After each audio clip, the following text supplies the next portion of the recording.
Welcome to the Spitzen-Körper Thelema. We are examining a passage from Henry Cornelius Agrippa's fourth book of occult philosophy, the practical grimoire that Agrippa himself positioned as the key to his entire three-volume theoretical system. This fourth book circulated for decades in manuscript before Robert Turner's 1654 English translation made it public, and what you're about to hear is foundational to every planetary magic system that followed. Agrippa lived through the Renaissance recovery of Hermetic texts, the Neoplatonic revival, and the first serious attempts to systematize magic as a mathematical discipline rather than folk superstition. By the time he wrote this, he was already Europe's most authoritative voice on the subject. The passage we're reading concerns the derivation of spirit names, the true, binding names of planetary intelligences and demons, through a celestial calculation method that treats the zodiac itself as an alphabet. This is not metaphor. For Agrippa and his intellectual heirs, the cosmos was literally inscribed with language. To know the name was to possess the thing named. The fourth book exists in a strange position in the Western esoteric canon. The first three books are theoretical, they map correspondences, explain why magic works, trace the descent of divine power through planetary spheres and elemental grades. The fourth book is different. It is a manual. It assumes you have already accepted the premises and gives you the techniques, the calculations, the tables, the methods for extracting divine names from a birth chart or a planetary position. Agrippa frames this not as innovation but as clarification. He tells his reader that the earlier books treated these matters rather theoretically than practically, and that some doctrines were left very figuratively, and as it were enigmatically and obscure riddles. This book, he promises, will be the complement and the key. It is also, notably, the only one of his works where he insists on absolute secrecy. Let silence hide these things within the secret closets of thy religious breast, he writes. The knowledge is dangerous because it works. What follows is the core technical doctrine, how to construct the names of planetary intelligences and their opposing demons through a system of celestial geometry and alphabetic projection. This method descends directly from medieval Jewish Kabbalah, specifically from Abulafia's letter combinations and the Sefer Yetzirah's mapping of the Hebrew alphabet onto the zodiac, but Agrippa has Latinized it and integrated it into a fully planetary framework. He is not merely cataloging names, he is explaining a generative system. Any qualified operator, following his rules, can derive the true name of any spirit, good or evil, by working the numbers backward or forward through the signs. The method is algorithmic. It is repeatable. And for the first time in print, it is being disclosed. Here is the text, as Turner rendered it. In our books of occult philosophy, we have not so compendiously, as copiously, declared the principles, grounds, and reasons of magic itself, and after what manner the experiments thereof are to be chosen, elected, and compounded, to produce many wonderful effects, but because in those books they are treated of, rather theoretically, than practically, and some also are not handled completely and fully, and others very figuratively, and as it were enigmatically and obscure riddles, as being those which we have attained unto with great study, diligence, and very curious searching and exploration, and are heretofore set forth in a more rude and unfashioned manner. Therefore in this book, which we have composed and made as it were a complement and key of our other books of occult philosophy, and of all magical operations, we will give unto thee the documents of holy and undefiled verity, and inexpugnable and unresistible magical discipline, and most pleasant and delectable experiments of the sacred deities.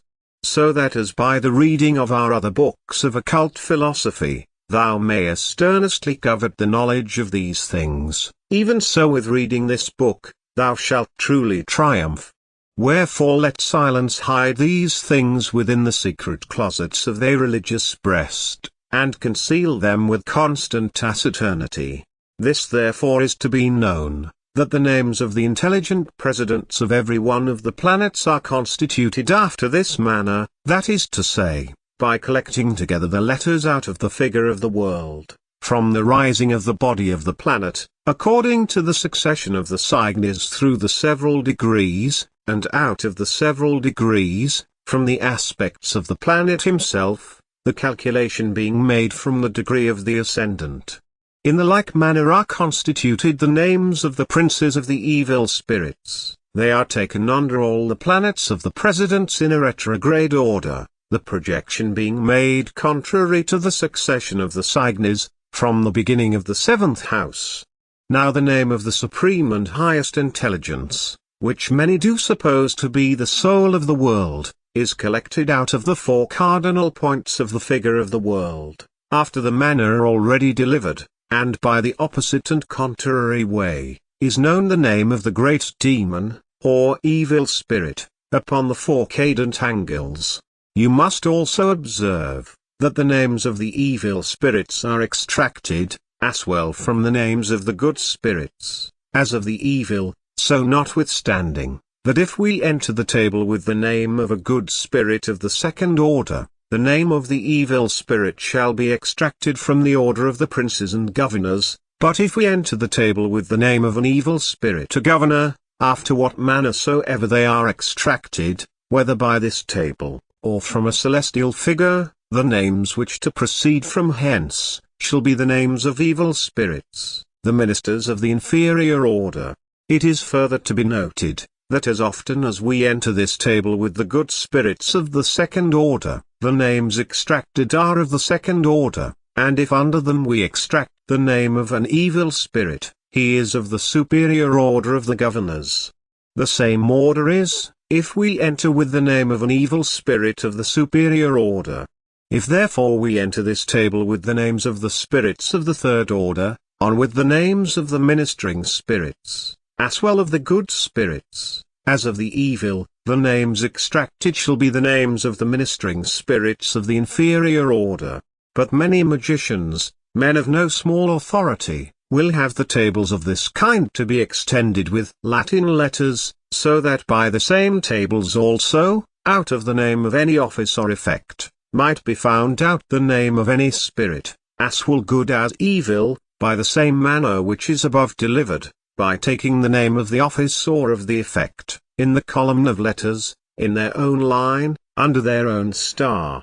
And of this practice Trismegistus is a great author, who delivered this kind of calculation in Egyptian letters. Not improperly also may there be referred to other letters of other tongues, for the reasons assigned to the signes, for truly he only is extant of all men, who have treated concerning the attaining to the names of spirits. Therefore the force, secrecy and power, in what manner the sacred names of spirits are truly and rightly found out, consisteth in the disposing of the vowels, which do make the name of a spirit, and wherewith is constituted the true name and right word.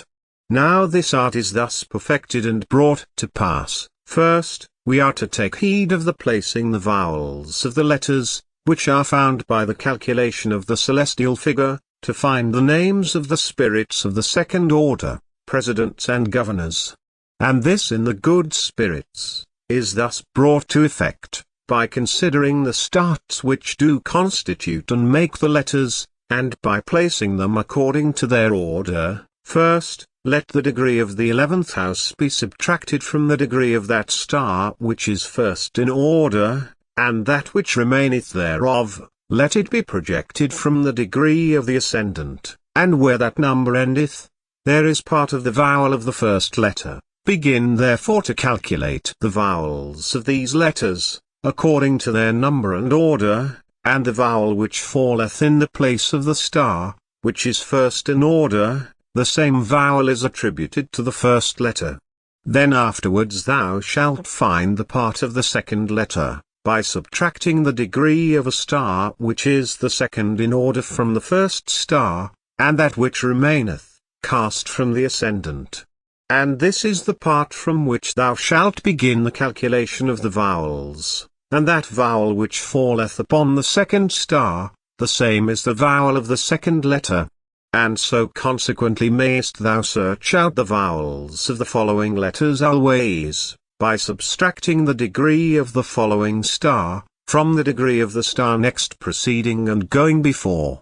And so also all calculations and numerations in the names of the good spirits, ought to be made according to the succession of the signs.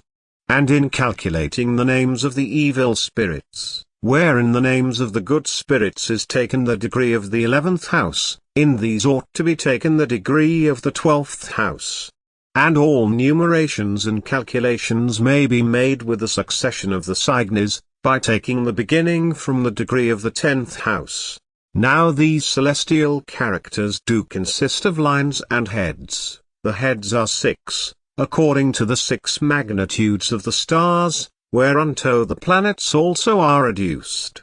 The first magnitude holdeth a star, with the sun, or a cross.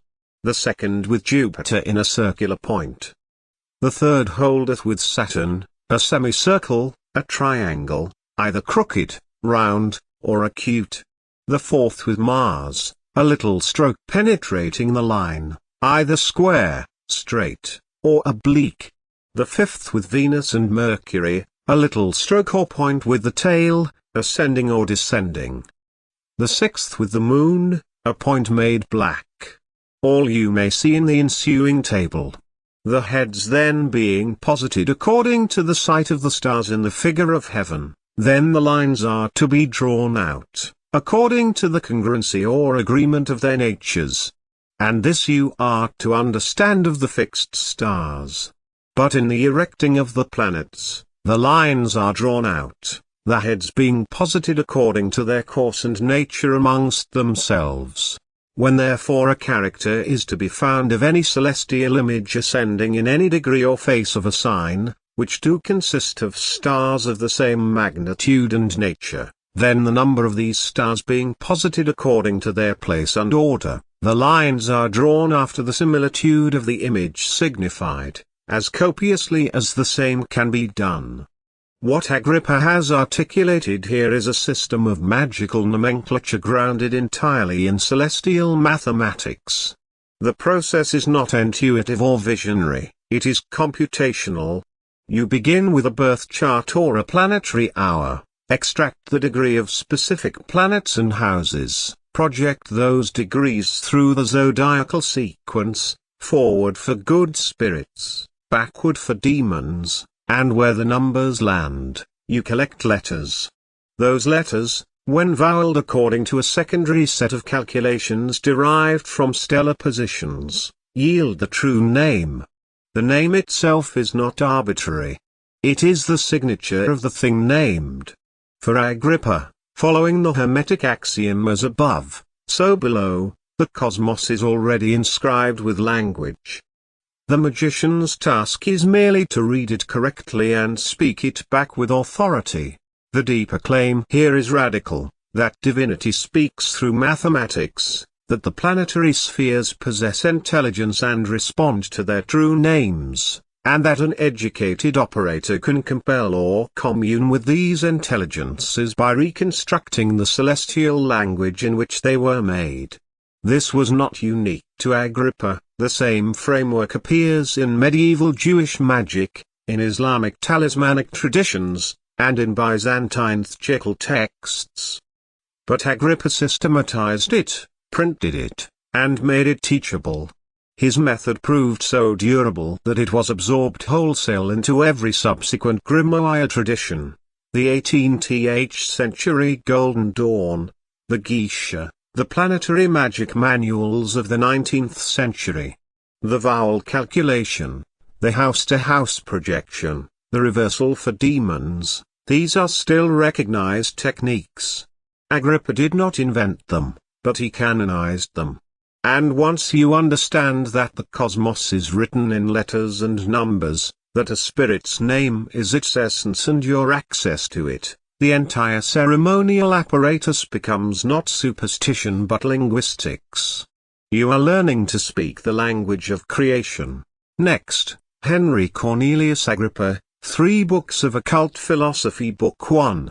The Spitzen-Körper Thelema. If this archive serves you, support it on Patreon. Link in the description.